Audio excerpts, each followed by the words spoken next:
Sunday, I woke up feeling like I'd been sick with the flu.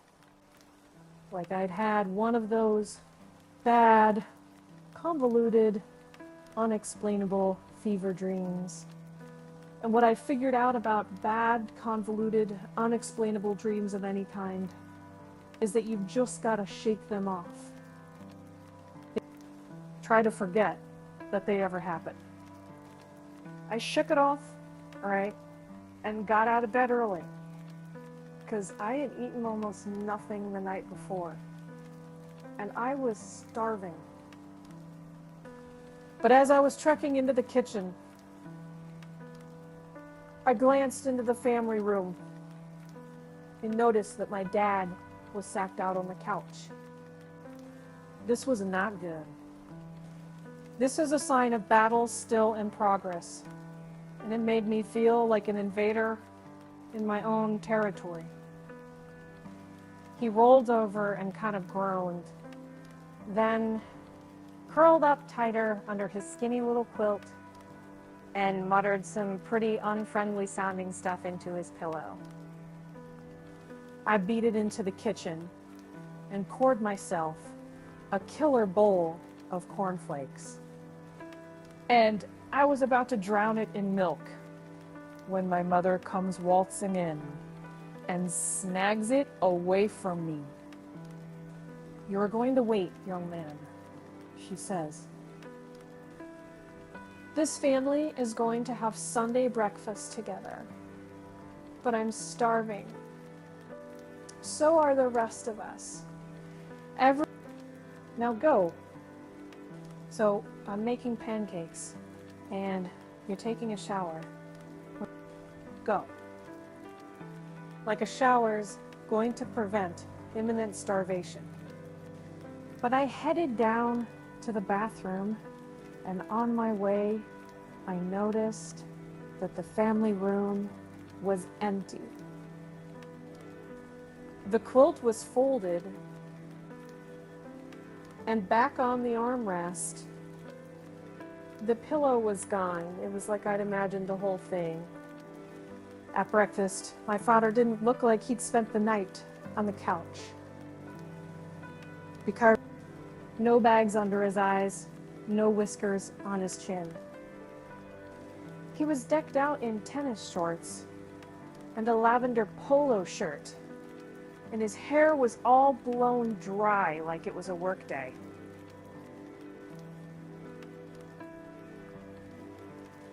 Personally, I thought the shirt looked kind of girly, but my mom said, "You look very nice this morning, Rick."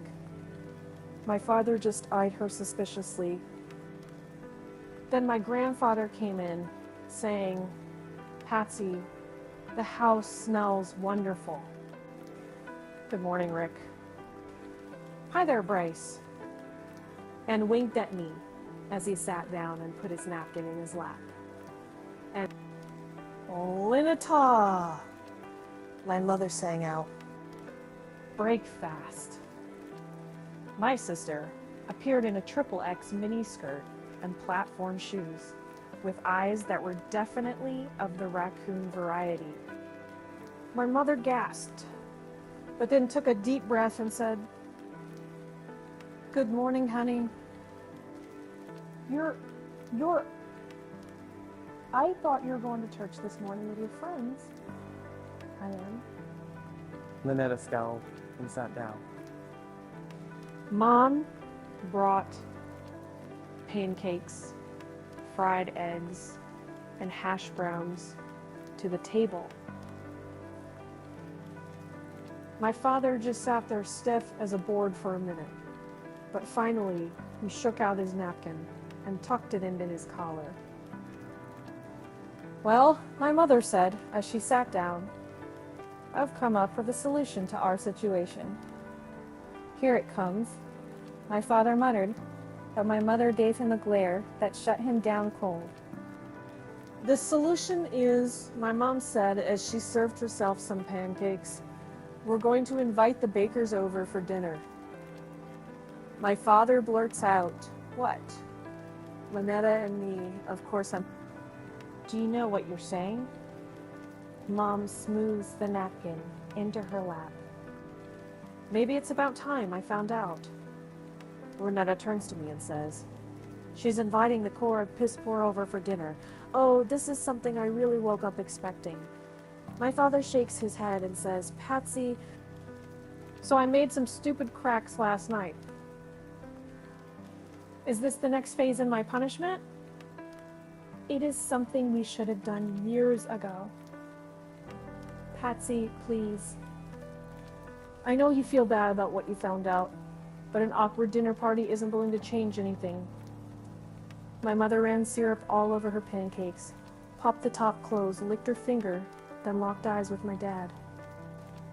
We are having the Bakers over for dinner. And that, she didn't have to tell him, was that. Dad took a deep breath, then sighed and said, whatever you want, Patsy. Just don't say I didn't warn you. He took a bite of hash browns and mumbled, a barbecue, I suppose? No, Rick. A sit-down dinner, like we have when your clients come over. He stopped chewing. You're expecting them to dress up? Mom glared at me. What I'm expecting is for you to behave like the gentleman I always thought you were.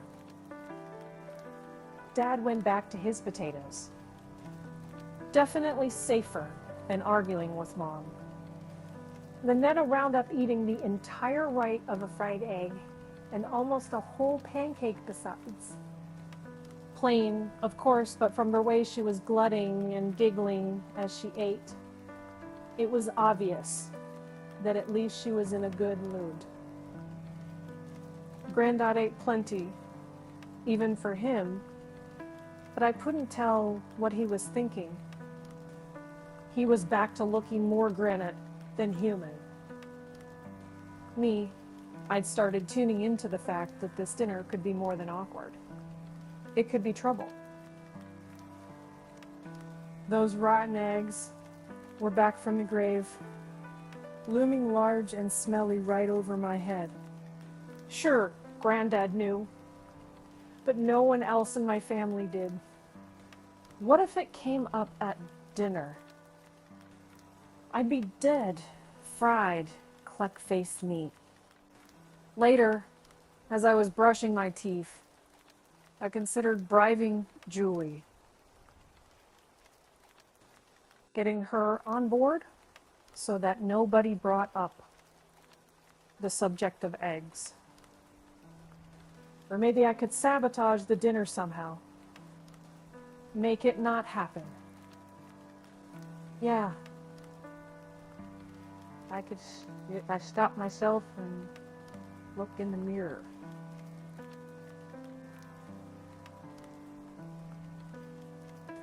What kind of wimp was I anyway? I spit and headed back to find my mom. What is it, honey? She asked me as she wiped off the griddle. You look worried. I double-checked to make sure my dad or Lynetta wasn't lurking around somewhere, then whispered, "Will you swear to secrecy?" She laughed. I don't know about that. I just waited. What can be, she said, then looked at me and stopped cleaning. What? Oh, it is serious. Honey, what's wrong? It had been ages since I'd voluntarily fessed up about something to my mom. It just didn't seem necessary anymore. I learned to deal with things on my own. At least that's what I thought.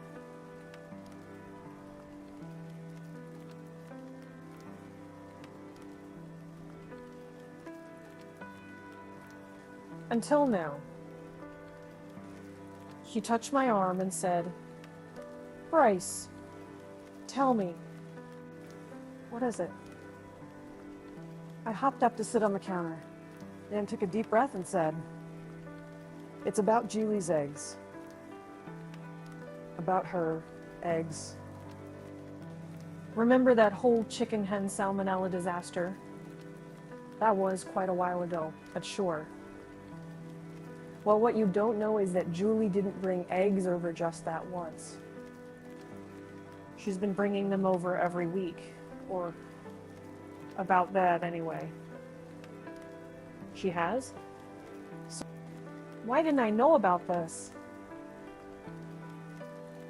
Well, I was afraid Dad would get mad at me for not telling her we didn't want them. So I started intercepting them. I'd see her coming, get to her before she rang the bell, and then I'd toss them in the trash before anyone knew she'd been here. Oh, Bryce. Well, I kept thinking they'd stop.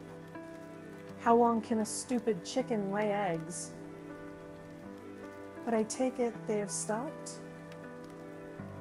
Yeah. As of last week. Because Juli caught me chucking a carton in the trash outside. Oh dear. Exactly. So what did you tell her? I looked down and mumbled. I told her that we were afraid of salmonella poisoning because their yard was such a mess. She ran off crying, and the next thing I know, she's starting to fix up their yard. Oh, Bryce. Exactly. She was dead quiet for a minute, then very softly she said, "Thank you for your honesty, Bryce." It does help to explain a lot. She shook her head and said, "What that family must think of us," and got back to cleaning the griddle. All the more reason to have them over for dinner, if you ask me. I whispered, "You're sworn to secrecy on this whole egg thing, right?" I mean, Juli told Granddad, so he knows, but I don't want this to spread to, Dad. She studied me a minute, then said, "Tell me you've learned your lesson, honey." Thanks. Oh, and Bryce. Yeah? I'm very glad you told me about it. She kissed me on the cheek, then smiled, and said, "Now, didn't I hear you promise?" That evening, my mother announced that the bakers would be over Friday night at 6 o'clock, that the menu included poached salmon, crab risotto, and fresh steamed vegetables, and that none of us had better weasel out of being there. My dad muttered that if we were really going to do this, it would be a whole lot better to barbecue, because at least that way he'd have something to do. But my mom positively smoked in with her eyes, and he dropped it.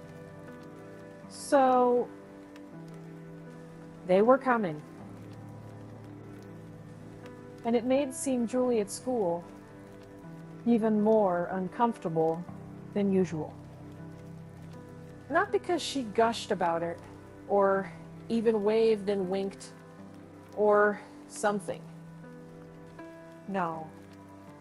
She was back to avoiding me. She'd say hi if we happened to run into each other, but instead of being like right over my shoulder anytime I looked, she was nowhere.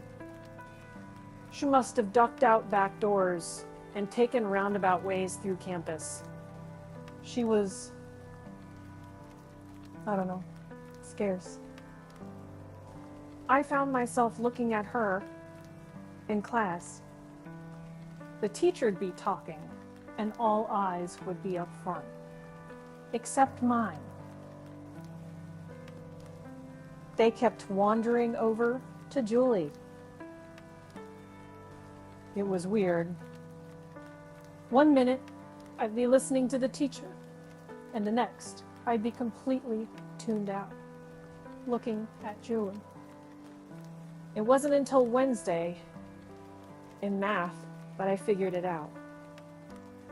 With the way her hair fell back over her shoulders and her head was tilted, she looked like the picture in the paper.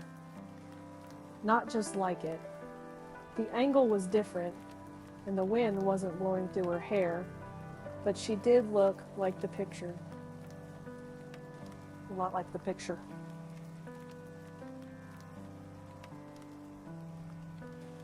Making that connection sent a chill down my spine, And I wondered, what was she thinking? Could she really be that interested in root derivations?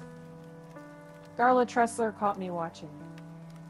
And man, she gave me the world's wickedest smile. If I didn't do something fast, this was going to spread like wildfire. So I squinted at her and whispered, "There's a bee in our hair, stupid." Then pointed around to the air like, "There it goes, see?" Darla's neck whipped around, searching for the bee, and I straightened out my focus for the rest of the day. The last thing I needed was to be scorched by the likes of Darla Tressler. That night I was doing my homework, and just to prove to myself that I'd been wrong, I pulled that newspaper article out of my trash can. And as I'm flipping it over, I'm telling myself, it's a distortion of reality. It's my imagination. She doesn't really look like that. But there she was, the girl in my math class 2 rows over and 1 seat up, blowing through newsprint. The Netta barged in. "I need your sharpener," she said. I slammed my binder closed over the paper and said, "You're supposed to knock." And then, since she was zooming in and the paper was still sticking out, I crammed the binder into my backpack as fast as I could. "What are you trying to hide there, baby brother?" "Nothing. And stop calling me that. And don't barge into my room anymore. Give me your sharpener and I'm history," she said with her hand out. I dug it out of my drawer and tossed it at her, and sure enough, she disappeared. But 2 seconds later, my mom was calling for me. And after that, well, I forgot that the paper was in my binder. Until first period the next morning, that is. Man, what was I supposed to do with it? I couldn't get up and throw it out. And Garrett was right there. Besides that, Darla Tressler's in that class. And I could tell she was keeping an eye out for wayward bees. If she caught wind of this, I'd be the one stung. Then Garrett reaches over to snag a piece of paper, like he does about 14 times a day. Only I have a complete mental spaz and slam down on his hand with mine. "Dude," he says, "what's your problem?" "Sorry," I say, tuning in to the fact that he was only going for lined paper, not newspaper. "Dude," he says again, "you know you've been really spaced lately? Anyone else tell you that?" He rips the piece of paper out of my binder, then notices the edges of the newspaper. He eyes me, and before I can stop him, he whips it out. I pounce on him and tear it out of his hands, but it's too late. He's seen her picture. Before he can say a word, I get in his face and say, "You shut up, you hear me? This is not what you think."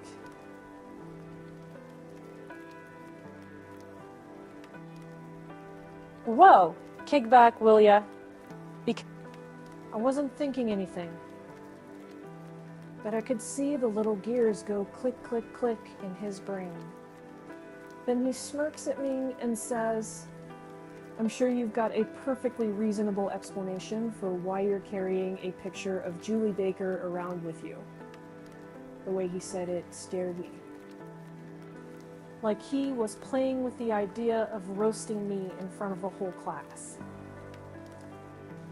I leaned over and said, "Zip it, would you?" The teacher hammered on us to be quiet, but it didn't stop Garrett from smirking at me or doing the double eyebrow wiggle in the direction of my binder. After class, Darla tried to act all cool and preoccupied, but she had her radar up and pointed our way. He shadowed me practically all day, so there was no real window of opportunity to explain things to Garrett. What was I going to tell him anyway? That the paper was in my binder because I was trying to hide it from my sister? That would help. Besides, I didn't want to make up some lame lie about it. I actually wanted to talk to Garrett. I mean, he was my friend, and a lot had happened in the last couple of months that was weighing on me. I thought that if I talked to him, maybe he'd help get me back on track. Help me to stop thinking about everything.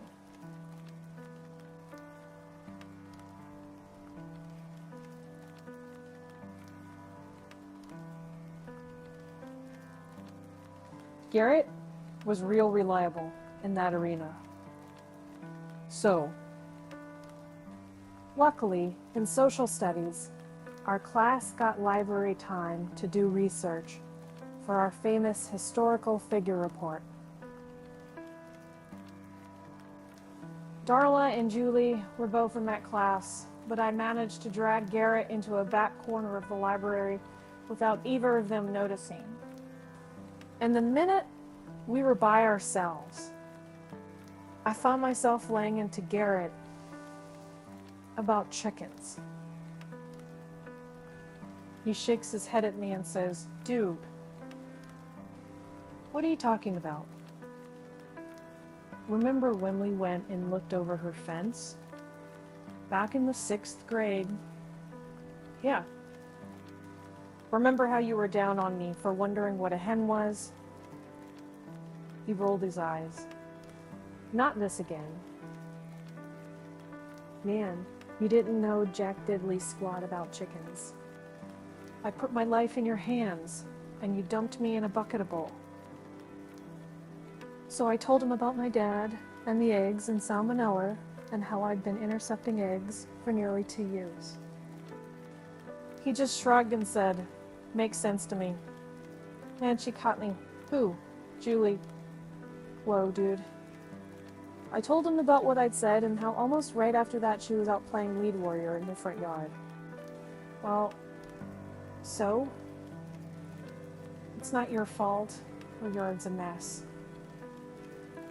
But then, I found out that they don't even own that house. They're all poor because her dad's got a retarded brother that they're, paying for. Garrett gives me a real chumpy grin and says, "A retard?" Well, that explains a lot, doesn't it? I couldn't believe my ears. "What?" He says, still grinning. "About Juli." My heart started pounding and my hands clenched up. And for the first time since I learned to dive away from trouble, I wanted to deck somebody. But we were in the library. And besides, it flashed through my mind that if I decked him for what he'd said, he'd turn around and tell everyone that I was hot for Juli Baker. And I was not hot for Juli Baker. So I made myself laugh and say, "Oh, right." And then came up with an excuse to put some distance between him and me. After school, Garrett asked me to come to his house and hang for a while, but I had zero interest in that. I still wanted to slug him. I tried to talk myself down from feeling that way, but in my gut, I was flaming mad at the guy. He crossed the line, man. He crossed it big time. And what made the whole thing so stinking hard to ignore was the fact that standing right next to him on the other side of the line was my father.